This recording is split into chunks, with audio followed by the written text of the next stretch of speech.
So hey guys, and welcome back to another episode of Amesie's Corner. How are you all doing out there? So I got something a little different planned today. We're coming up on the 10-year anniversary of the most insane thing I've ever done in my life. Probably the most insane thing I've ever heard anybody ever done in their life. And that would be to fly an airplane for the first time solo without any training whatsoever and without even ever being in an airplane. And I did that 10 years ago. March, it'll be the upcoming March of 2018, but it was about this time of year, we're coming up on the fall. I had the plane for a full year before I actually flew it, and what I did was I would take it around without the wings on it and just get out and get used to being in the cockpit, the throttle, the elevator. I didn't have any ailerons, and steering the rudder, because it's not an easy thing to steer a vehicle that does 85 miles an hour with your feet. It's a learning curve on that. So what I did was I looked for places to use the plane. So I picked up a bunch of old aeronautical charts and just looked around Haverhill and southern New Hampshire for any old abandoned airfields. And as it turns out, there are quite a few in the area. And one is pretty much literally right in my backyard, or was right in my backyard from where I was living at the time. And that's called the Dutton Airport. And that's right here. We're actually turning onto Dutton Road off of 108, pretty much right in the New Hampshire-Massachusetts border. Now, this airport, from what I can tell, was first made around 1925, give or take some, and it was in pretty continual operation till about the 80s.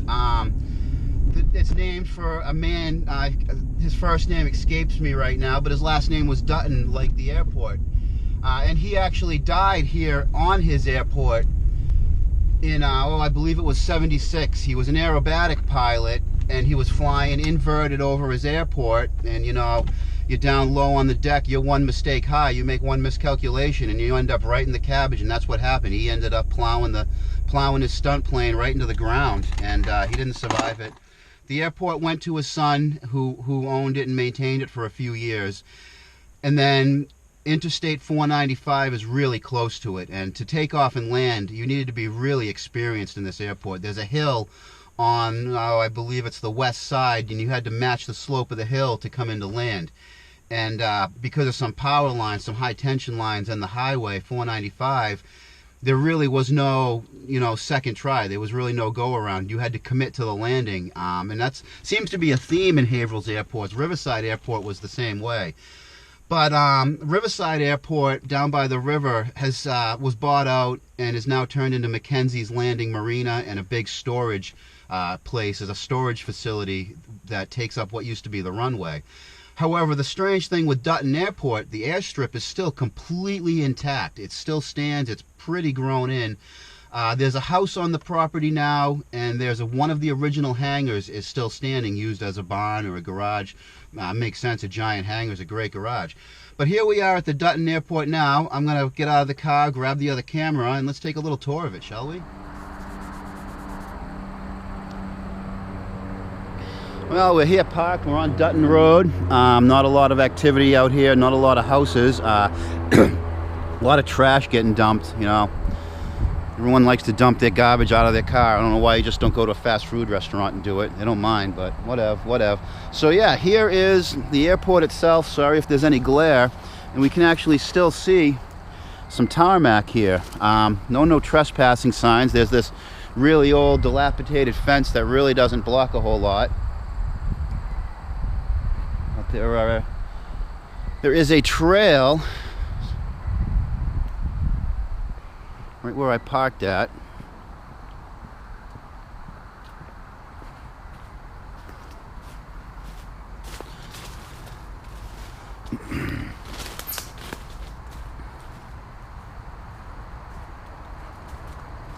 Now I believe the markings are all still intact on this runway.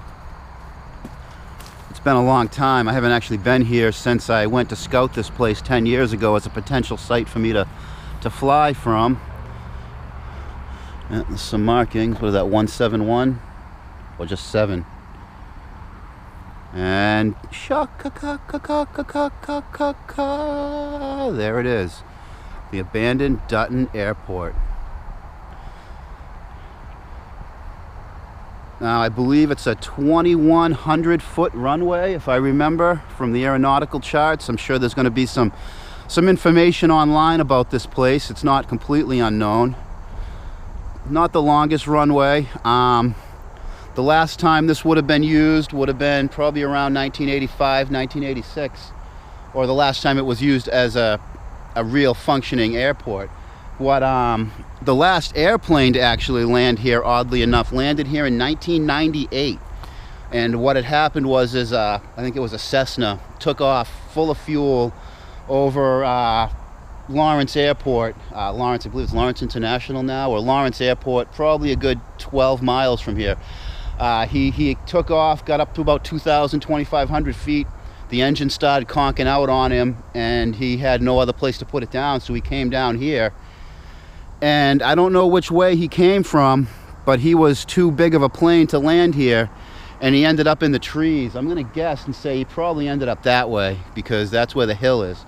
And that would be the tricky hill way down there. You would have to have matched the angle of the trees, or you would have, you know, come into the cabbage pretty hard in a plane.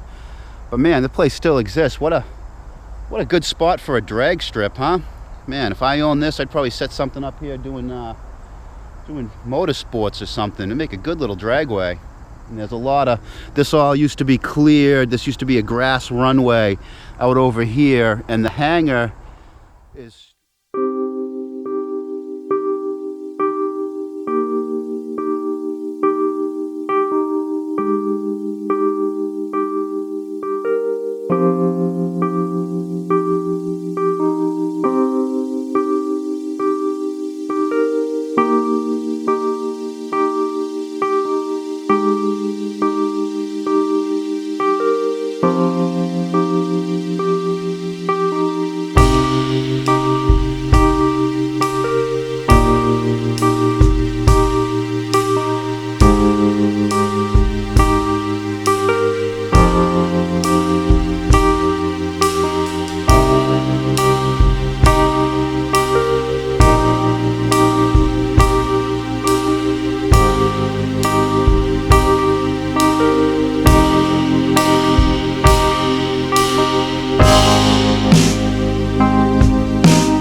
Dutton Airport, just a relic from the past, from a time when everyone was promised a flying car. The aviation industry, the small private aviation industry just took off back in the middle of the century, back in the 50s, you know, 40s, 50s, and 60s. And everyone thought there was going to be a little private airstrip everywhere because that was the future, but yeah, it just didn't end up happening the way that they forecasted it. And little airstrips like this, which could have been a bustling center of activity back in the day, now just sit completely unused. The reason I was interested in this runway is it's not very big, but my airplane wasn't very big. It was called the Hymax 1700R. It was an ultralight, and I know what you're saying, what you're thinking. An ultralight is like a flying lawn chair, like a big hang glider with a motor on it. That you know, you're in the elements, but not mine. My plane was kind of looked like a mini little Cessna.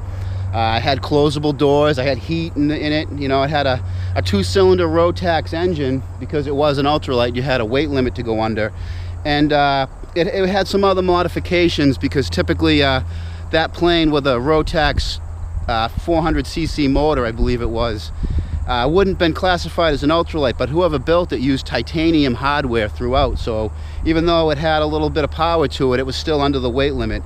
And I flew it with no training at all. If you go back to my archives, I believe it's like my first 2 or 3 videos, and it was why I made my YouTube channel, was because I did this crazy thing and I wanted to make sure those videos were going to survive. And it was before I had a channel. If it was done now, if I made that video now, it'd be a lot more cameras involved. But at the time, the technology just wasn't there, or the, you know, the price point, and I didn't have a good camera. So yeah, if you go back to my archives, it's one of my first few videos.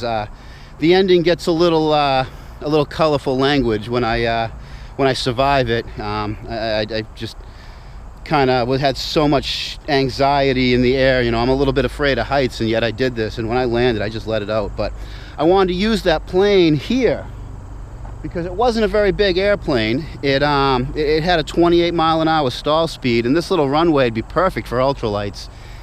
But you know, 495 being where it is, it's just not something that is ever going to get used again, I don't think. Someday in the near future, I wouldn't be a bit surprised if this all turns into housing developments, and this just gets lost to the history and Wikipedia and old charts and my video here of it. But I'm just really surprised there's not a lot of dumping out here. You'd think there'd be a lot of trash on this area, but you know, guess not. Just a few little knickknacks here and there. Well, anyways, guys, it's getting kind of hot in the sun. I think I've explored this about as much as I'm going to be able to and show you guys. I hope you enjoyed this little piece of history, little exploration video. Yeah. Neat spot. What a neat spot. No one knows it's here. Would have loved to have flown out of it in the day, even if I was a little kid last time planes were in and out of here. I would have loved to have been able to come up from here, gone in and out of this place. Well, anyways, guys, I'm going to go along with my day. Questions, comments, I read them all down below. Much appreciated. You should check out the Facebook group, Amesie's Automotive Corner, if you haven't already. You guys can ask questions. Much easier to answer on that format than the YouTube comments. Anyways, guys, thanks for watching and subscribing. Until next time, keep it out of the cabbage.